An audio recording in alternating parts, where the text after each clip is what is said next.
9 दिन 9 देवियों की जानकारी और उनके मंदिर का है आज दूसरा दिन। तो दूसरा दिन है माता ब्रह्मचारिणी का। तो चलिए जानते हैं इन्हीं माता के बारे में। माँ का ये रूप तपस्विनी का रूप है। ब्रह्मचारिणी का अर्थ होता है तप का आचरण करने वाली। इनका स्वरूप अत्यंत तेजमय और भव्य है। माँ ब्रह्मचारिणी हाथ में जप की माला और में कमंडल धारण करती हैं और श्वेत वस्त्र पहनती हैं। इनकी पूजा के दिन साधक का मन स्वाधिष्ठान चक्र में होता है। माँ ब्रह्मचारिणी अपने पूर्व जन्म में राजा हिमालय के घर में पुत्री के रूप में जन्म लिया था। तब देवर्षि नारद के उपदेश से इन्होंने भगवान शंकर को अपने पति के रूप में प्राप्त करने के लिए अत्यंत कठिन तपस्या की थी। इसी दुष्कर तपस्या के कारण इन्हें तपस्चारिणी अर्थात ब्रह्मचारिणी नाम से अभिहित किया गया। कथा के अनुसार 1000 वर्ष इन्होंने केवल फल मूल खाकर व्यतीत किए और 100 वर्षों तक केवल शाक का निर्वाह किया था। कुछ दिनों तक कठिन उपवास रखते हुए देवी ने खुले आकाश के नीचे वर्षा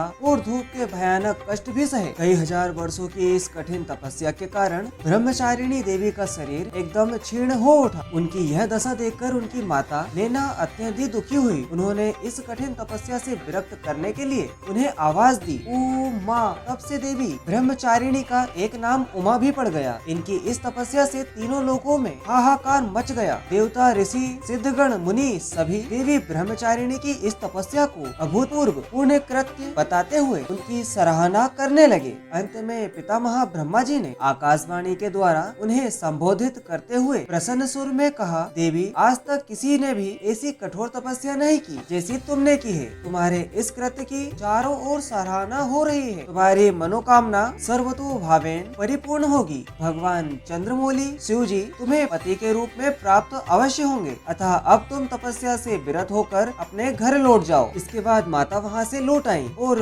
कुछ ही दिनों के बाद ब्रह्मा के लेख के अनुसार उनका विवाह महादेव के साथ हो गया। हाँ तो दोस्तों, देवी माँ ब्रह्मचारिणी को गुड़हल और कमल के फूल बेहद ही पसंद है। इसीलिए इनकी पूजा के समय इन्हीं फूलों को देवी के चरणों में समर्पित किए जाते हैं। माँ ब्रह्मचारिणी का मंदिर काशी के सप्त सागर कर्ण घंटा क्षेत्र में स्थित है। दुर्गा की पूजा के क्रम में ब्रह्मचारिणी देवी का दर्शन पूजन बहुत ही महत्वपूर्ण माना गया है। काशी के गंगा किनारे बालाजी घाट पर स्थित माँ ब्रह्मचारिणी के मंदिर में सुबह से ही श्रद्धालुओं की भीड़ लग जाती है। लोग दूर दूर से आकर माता के दर्शन करते हैं। तो दोस्तों, ये थे दूसरे दिन की माँ ब्रह्मचारिणी की जानकारी। अगर आपको जानकारी अच्छी लगी हो तो वीडियो को लाइक कर चैनल को सब्सक्राइब जरूर कर लीजिएगा। मिलते हैं कल माँ चंद्रघंटा की जानकारी के साथ। प्लीज सपोर्ट करिए। जय माता दी।